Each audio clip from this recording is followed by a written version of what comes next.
All right, so The Witcher Crossroads of Ravens. I actually didn't even know this book was coming out until like mid August sometime. But being a huge Witcher fan myself, I obviously had to get it. Now, just to give you a bit of a backstory on my history with The Witcher. I actually started with the books before I even jumped into the Witcher 3, which now I have something like 800 hours in, which is kind of insane. But yeah, I read all of the books back to back twice before I even jumped into The Witcher 3, which kind of gives you a perspective on what my start point was like. It's a lot different than most people. Most people start with any one of the games before they head into the books. But yeah, the Crossroads of Ravens, that cover is awesome, by the way. I really like that cover. This is Nenica. I didn't even know. I was like, that's Nenica? Of course, this is, when Geralt was younger, so she's gonna look younger, but she does not look like how I thought she would look. That's Preston Holt. Preston Holt, if I didn't mention already, is the sort of mentor, the older mentor in this book to young Geralt as a Witcher. And most of the first book is just Geralt being under the mentorship of Preston Holt, this older Witcher, who was around during the time of like old Kaer days and for the battle or the attack on Kaer. That is a big pop, is the whole Battle of Kaer and the, what's it called? The monstrum or the description of a Witcher.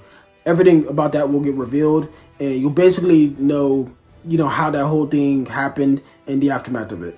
Which was kind of like explained in the main series, but it wasn't as much as it is. This is basically a full explanation, start to finish, on that entire situation. And as Geralt is under the mentorship of this older Witcher, Preston Holt, he understands, or he comes to find out, that Preston Holt has some, let's say, secrets about what exactly went down and what transpired during that time. So, yeah, a lot of this book is just like unraveling secrets, unraveling the past, and just like getting a glimpse into the mind of young Geralt, which I gotta say is a lot different than older Geralt, because Geralt in this book, he's a lot more, what's the word? I would say he's a lot more reserved, maybe.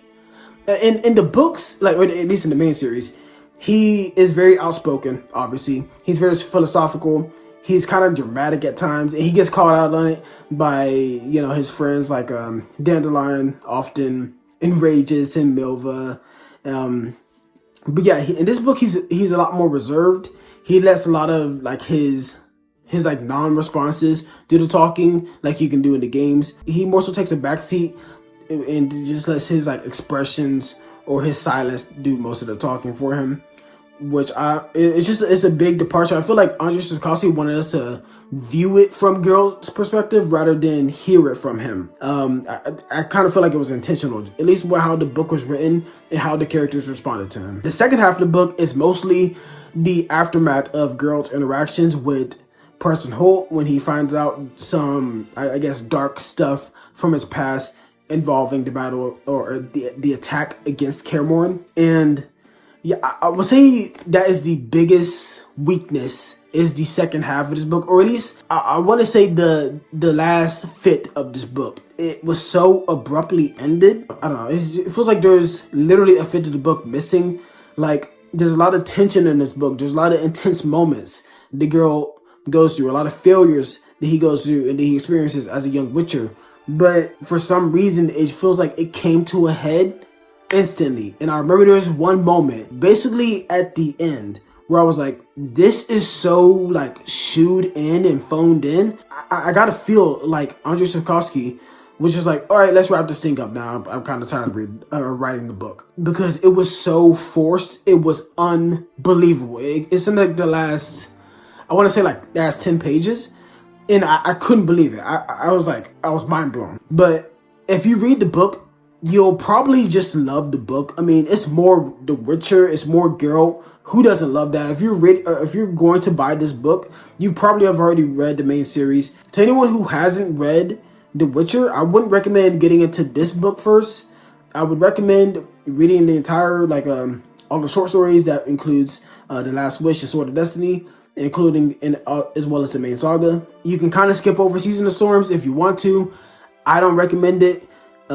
Personally, for me, I think on a reread, you can splice it between Sword of Destiny and Blood of Elves.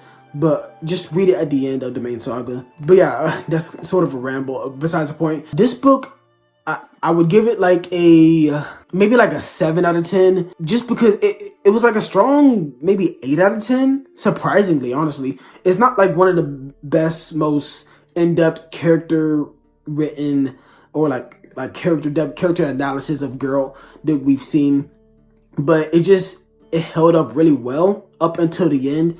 So I say it's maybe like a 6.7 to 7 out of 10 now.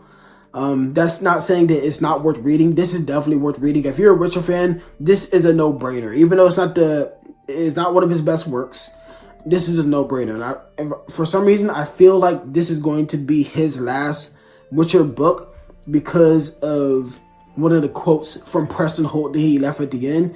It was just kind of implied that this would be his last, or this would be his final hurrah with The Witcher, which is kind of sad to see it go, but all good things must come to an end. I understand. And I'm just excited for, The Witcher 4. The book, pretty good. There's some really good moments, like in the book between, like, in terms of like character interactions. Ninika is in the book.